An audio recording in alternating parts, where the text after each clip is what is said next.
Hi, today I'm going to read you one of my Christmas stories. It is about an old cobbler woman. Now, I haven't read the previous stories of the cobbler woman yet, but I'll give you a little bit of the background into her. She was a poor woman.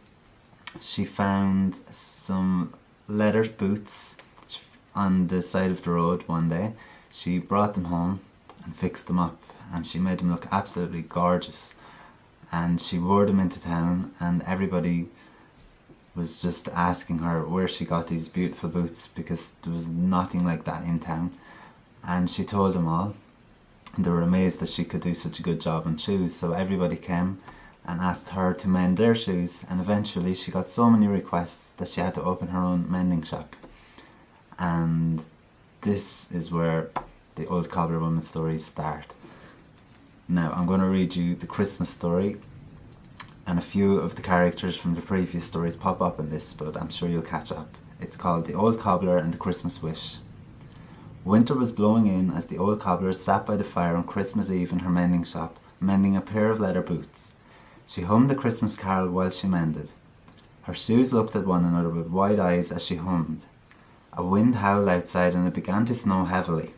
"Dearie me," she said, "it looks like a blizzard outside." She threw some more wood on the fire and pulled her shawl up around her shoulders. "I hope it stops before I go home. I only asked for one gift from Santa this year, and if I cannot get home, it won't be possible." She had a tree up in the shop. It was beautifully decorated with red bows and green baubles, with some glass baubles and candles lighting inside of them. There was red berried holly and garland along the shelves, and a wooden post supporting the ceiling. The shop was aglow with lighting candles all around, the light from the fire and the beautifully lit tree. The old cobbler made herself some mulled wine, and the shop smelled of fruit and spice. When it was time to go home, the blizzard still hadn't eased off. Snow was now halfway up the front door of the shop. "How am I going to get home? I shall have to spend the night here." The storm raged on and on. "Never in all my life have I seen this much snow. I'm stuck here and there is barely enough firewood for the rest of the night. I shall freeze." Her shoes looked at each other, with sorrow in their eyes this time. She made a bed beside the fire and settled down for the night.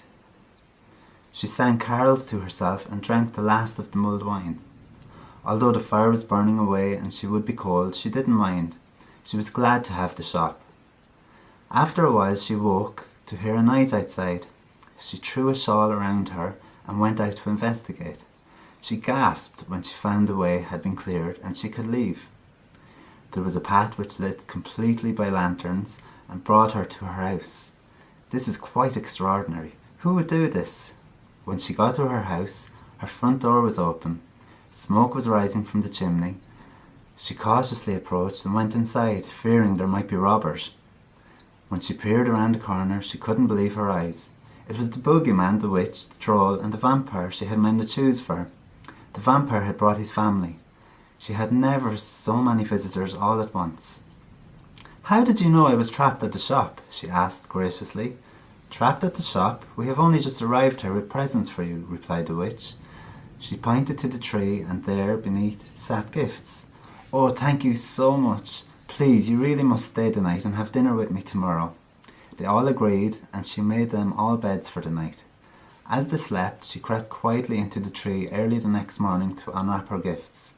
A dress from the witch, some expensive leather from the vampire to make herself some nice shoes, some homemade lanterns from the troll, and a promise of dance lessons from the boogeyman. How lovely! Oh, and what's this?